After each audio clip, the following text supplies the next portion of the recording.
Hello good morning అండి. So ఇవాళైతే చామందుంప ఎండ్రాయిలు వేసి కూర వండుతానండి. సో ఇదైతే బాగా బాయిల్ చేయలేదు, జస్ట్ పచ్చి ముక్కలే ముక్కలు చేసి పెట్టుకున్నాం. తర్వాత ఎండ్రాయిల్ వామ్ వాటర్లో 2 సార్లు కడుక్కొని పెట్టుకున్నానండి నేను. ఇప్పుడైతే స్టార్ట్ చేద్దాము. బాండి పెట్టుకున్నాను, దీనిలో ఒక 2 to 3 టేబుల్ స్పూన్స్ ఆయిల్ వేసుకున్నాను. ఆయిల్ వేడైన ఆనియన్ వేసుకుంటున్నాను. ఇది ఉల్లిపాయలు కూడా వేసుకుంటుంది. ఇప్పుడు ఆనియన్ని బాగా వేయించుకోవాలి. దీనిలోనే ఎండ్రాయిలు వేసుకుంటున్నాను. దీంతో పాటు ఇది ఉల్లిపాయతోనే రోస్ట్ అవ్వాలి బాగా. కొద్దిగా పసుపు, టేబుల్ స్పూన్ ఉప్పు బాగా వేయించుకోండి. ఇప్పుడు కొంచెం వేగింది కదండి ఉల్లిపాయ అనేది. ఇప్పుడు మనం టమాటా వేసుకుంటాం, పచ్చిమిరపకాయ, ఇప్పుడు ఇవన్నీ కలుపుతాం.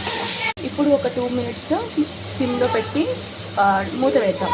ఇప్పుడైతే కొంచెం మగ్గిందండి. 2 minutes తర్వాత ఓపెన్ చేస్తే ఇప్పుడు మనం ఏం చేయాలంటే దీనిలో కారం వేసి 1 టేబుల్ స్పూన్ కారం వేస్తున్నాను. ఇప్పుడు ఇవి కట్ చేసుకుని పెట్టుకున్నాం కదండి, ఇదైతే వేస్తున్నాను.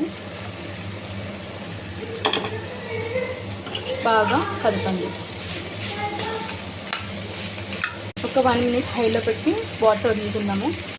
దీన్ని ఎంత బాగా మనం రోస్ట్ చేసుకుంటామో ఆ పచ్చి వాసన పోతుందండి. పచ్చి వాసన పోవాలి, లేదంటే ఆ స్మెల్ అనేది ఉంటుంది. సో అందుకే కొంచెం ఒక 2 minutes 1 minute అయితే బాగా రోస్ట్ చేయండి. రోస్ట్ చేసిన తర్వాత వాటర్ వేయండి.